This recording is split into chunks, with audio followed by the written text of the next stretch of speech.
All right, today we're looking at the essential question: how can we use resolution of vectors? I could squeeze in there and Newton's second law of motion to derive an equation for the coefficient of friction. So remember that friction is a force, and Newton's second law is force equals mass times acceleration. Last week, we determined this coefficient of friction by considering the equation: the force of friction is equal to this coefficient of friction, sort of a number that the higher it is, the rougher the surfaces are, the more friction it's going to be, and it's related to the normal force. So normal is perpendicular. Today, we're going to sort of consider changing the procedure for our lab. Instead of keeping a level surface, we're going to incline the surface that the wooden block rests on. So we're going to sort of increase the angle theta here until the block starts to slide down the ramp. Okay. And we want to relate this angle, the angle where the block just starts to slide down the ramp. Like once we've elevated it enough, the block will start to slide down. That's the point where the component of weight, which acts down the ramp this way, has overcome the frictional force which opposes it this way. So there's going to be friction acting this way. There's going to be a component of weight, we'll call it weight in the x direction. And I'm going to sort of define this direction to be positive x. Okay. So we can't avoid it. Weight acts straight down. So we draw sort of our weight vector going straight down. And we're going to resolve, we're going to use the resolution of vectors, which is something we've done in the past, in order to resolve this weight vector. So if weight acts straight down, there's a component of weight that's going into the ramp, sort of this way. And there's a normal force, which sort of acts perpendicular to the ramp. So there's a component of weight equal to the normal force. The normal force is always that force that acts normally to the surface perpendicularly. So here is our normal force up here. Here is our y component of weight, the w sub y. This is kind of like the y-axis. So I've set up a set of coordinate axes that are kind of like this. So I've taken the traditional xy Cartesian coordinate plane, and I've just rotated it this way so that now this way is positive x. We'll keep y still going sort of in the upward direction. But I want to make this way positive and this way positive. It's up to me as the mathematician, the physicist sort of doing the analysis, what's sort of convenient. I could have drawn the ramp this way and have that be the direction of motion, and that way we'd be positive x. But the point is I don't want to make it level. I want to sort of rotate my axes like this. So this component of weight would be the component that would close this triangle. Like there's my hypotenuse, and these x and y components, are perpendicular to each other, right? Like we know, that's how we resolve vectors. And this angle right here is always going to be the same as this angle right here. Okay? You could take a moment to sort of prove that to yourself by saying, well, here's a right angle. This would be a right angle here. And if that angle is theta, then like this angle here, let me call it in blue. This angle right here would be 90 minus theta, because this triangle has to add up to 180. So you have 90 plus theta plus 90 minus theta, because again, you have another right angle right there. Right? This is perpendicular to the surface. So if that's 90 minus theta, that's 90, that's theta. That's the same as that. You just either take my word for it, that would be true when we see a problem like this, like we're inclining an angle and we're resolving a weight vector. The angle between the straight down weight and the component of weight that acts into the ramp will always be the same as the steepness of the ramp. And again, a little bit of geometry work, you can prove that to yourself if my explanation was a little bit too quick there, or just replay the video. All right, so we know this angle, the weight, we know how to calculate mg, and therefore we can resolve the weight vector and then start to use Newton's second law of studying some of these forces here, right? So let's go ahead and do that so we can derive an equation for the coefficient of friction. We're going to kind of use that. This is the way we've defined friction. Friction is normal force times coefficient of friction. We want to kind of use that, we're going to substitute that in here. We're going to do some Newton's second law work here. All right, so let's jump in with that. Let's use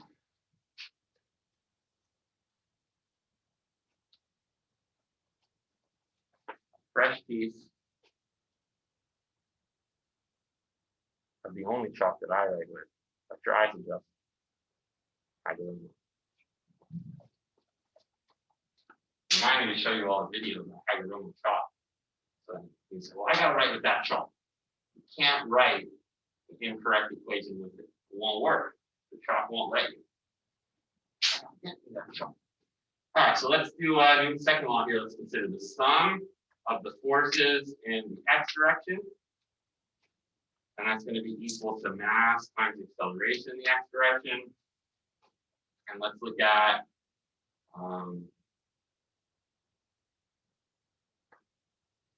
the sum of the forces in the y direction, which is equal to mass times acceleration in the y direction. All right, so we resolve vectors so we can kind of figure out what's happening in the x and y directions. We'll sort of apply Newton's second law of motion in each x and y direction, the way that I sort of assign the coordinates this way. So I guess we'll start with, over here. And let's keep in mind that the procedure that we're adopting here is that we will increase the steepness of our ramp until just the moment when the block starts to slide down. And we can say prior to then, the block remains stationary because there's more friction than there is component of weight acting down the ramp. That's why at a gentle slope, the block stays stationary. But as we continue to increase the steepness of that, there will be a point where now there's enough weight acting down the ramp to overcome the friction, which remember is just sort of based on how rough or slick the surfaces are, right? Like there's this coefficient of friction that's specific to the surfaces that we multiply by this to get this force here. Okay. So right at the point when the block starts to slide down, we're going to call that angle the critical angle. And we want to know, how does the critical angle theoretically relate to the coefficient of friction? So we have a quick thing we can measure in the laboratory to say, okay, well, if the angle is this, we can measure that with a protractor.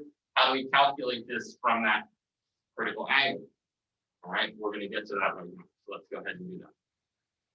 Now, the x component of this weight is opposite this angle theta right here, right? Like it's this vector component that is opposite this angle. You can translate this vector in space. So up here, I've drawn it acting on the object. So it's a vector that's that magnitude and in that direction. I could draw it here or I could draw it here, right? Like that's the same as that. It's easier for me to do the math with this triangle, like thinking about it down here. So this x component of weight is going to be opposite over hypotenuse equals the sine of this angle. So the sine of that angle theta times mg is going to be the x component of weight. Okay. Here's where I told you, the x components won't always be cosines, right? When we're doing projectile motion, that was the case because we did our angle relative to the positive x-axis. Now we're measuring this angle relative to the y-axis. And so it switches our trig functions. Now the horizontal component, the x component, that is the sine function, right? And that's because we swapped sort of where we're measuring the angle relative to. The y component of weight, which remember is this one right here, right? Well, that's adjacent to this angle, which is the same as this angle as we explained a moment ago. And so that's going to be now the cosine function times theta times mg, mg being the hypotenuse, right? So that's the hypotenuse opposite this right angle. There's my y and its components. The weight is the vector that I know based on the mass of the thing. All right, so I've said what the x and y components are for my weight.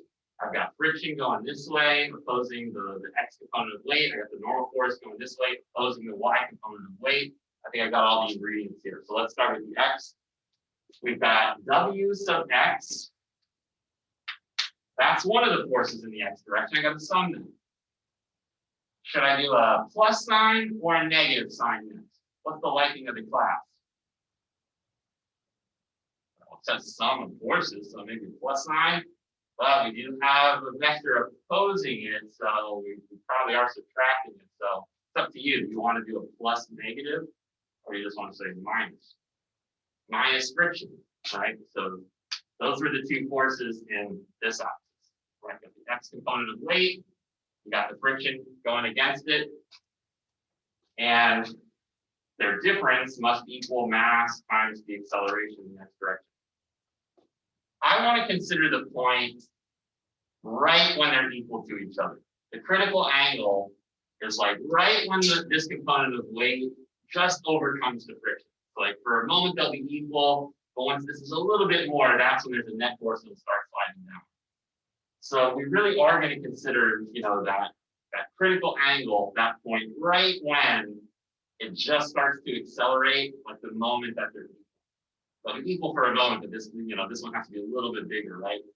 So we're just going to basically say, let's consider the point where they're basically equal, where the acceleration is 0. And so we're just going to make the x component of weight equal to the frictional force. Prior to that increase to the critical angle, friction was winning. Okay, you have a situation where the frictional force was greater than the x component of weight. Then they become equal right at the moment where it starts to accelerate down. And then you don't need to keep increasing it to give you more and more x component. Like as soon as any amount of the x component of weight overcomes friction, it's just going to be an object in motion trying to remain in motion. It's going to start sliding down. So we don't really need to keep increasing it after it goes down. It's the whole point of stopping it at that critical point when it's at the critical angle. So we have this situation. So it's like prior to here, we have this when it was still sort of stationary. So this is the case. Force of friction is greater than the x component when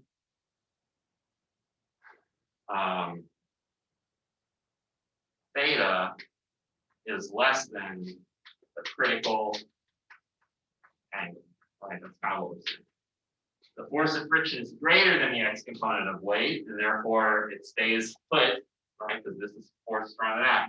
When we're lower than the critical angle, we haven't increased the steepness of our ramp up enough yet. Okay, so that will be true until we get to the critical angle, at which point we'll notice motion.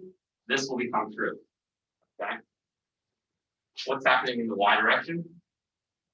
We've got the normal force going that way. Opposing it is the y component of weight. And that is 0 too, right? There's no acceleration going on in sort of the vertical axis. And so the acceleration is 0, there is mass there, but because that's 0, we can just kind of say the normal force equals the y component of weight. Remember, with last week's lab work, the normal force was equal to all of the weight. And that's the case on level surface. When we go to an incline, there's only a certain component of the weight which equals the normal force. Remember that this component of weight is equal to mg cosine theta. That's what the normal force is.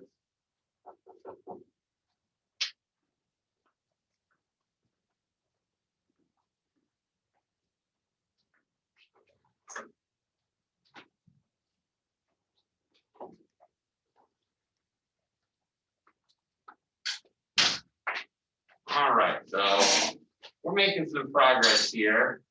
We're running out of chalkboard space.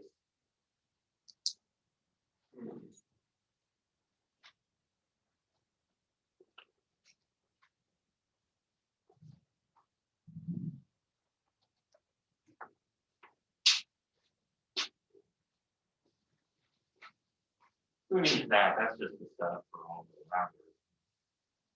That's not important. All right, let's kind of rewrite all this over here. So we've got the x component of weight, we said, is equal to the force of friction right at that sort of critical moment. It starts to slide down. And we've got, remember this equation up here, we know something about friction as it's related to the normal force. And we know what the normal force is. It's equal to mg mg cosine theta. It's the same as the y component of weight. So I think we got this, and we got this. That's enough to kind of put it all together now and relate this to that. That's what we want to do now. Okay. It's this equation that really bridges the y direction, which this is the force going in the y direction, and the x direction, which is friction acting in that direction. That's the same thing we said last week. It's like if we add more weight to it, well, it's squeezing the surfaces together more, so it makes sense whether it be more friction with higher weight or higher normal force. All right, and so let's go over here and say that the x component of weight is friction, but friction is this, mu times the normal force, right? So here I've just substituted in this for the force of friction here. So the x component of weight, the force that's going to make it accelerate is equal to this, and this is the normal force is equal to mg cosine theta, so we can plug in this for here. So we'll have the x component of weight equal to mu times mg cosine theta. And remember that the x component of weight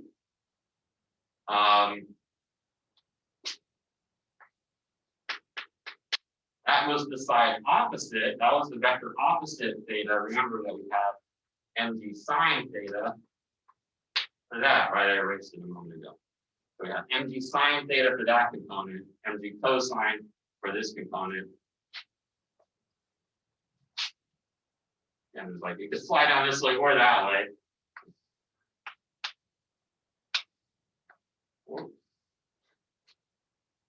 Okay.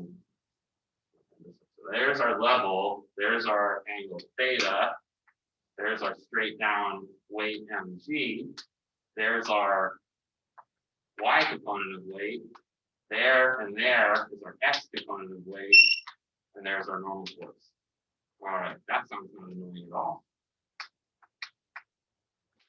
I'm going to get up and back on YouTube, but they'll cut them right down. I won't let us hear such a high pitch sound. All right, so let's substitute in this mg sine theta for the x component of weight, and we get mg sine theta equals mu mg cosine theta, which seems like a mess. You know, it's like, this is not getting better, this is getting worse. We're almost there. All right, remember, we want to isolate mu. We're trying to get an equation for coefficient of friction, otherwise known as mu. How does it relate to, you know, the critical angle? So if we divide each side by everything else that we don't want, right? We want to isolate this variable. So we're just going to divide by mg cosine theta, the y component of weight. So we got the x component of weight divided by the y component of weight, which will equal mu, right? These mg's cancel, these cosine thetas cancel. We got mu all by itself.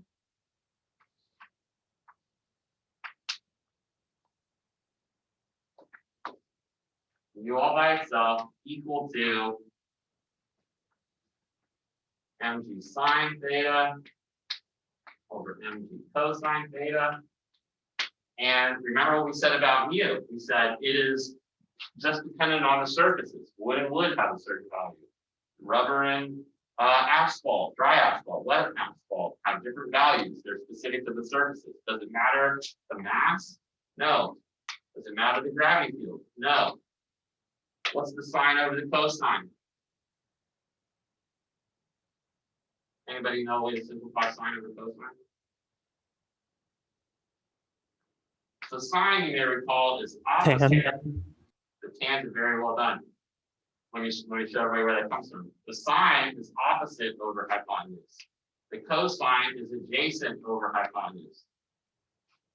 A over B over C over D equals AD over BC. In other words, these hypoteni, yeah, that's a word. These hypoteni here cancel out. The hypotenuse, hypotenuse. I'm not an English teacher, you guys, okay? Give me a break here. Sine over cosine is the tangent, right? Because opposite over adjacent is tangent. So there we go, we cleaned it up. There you go.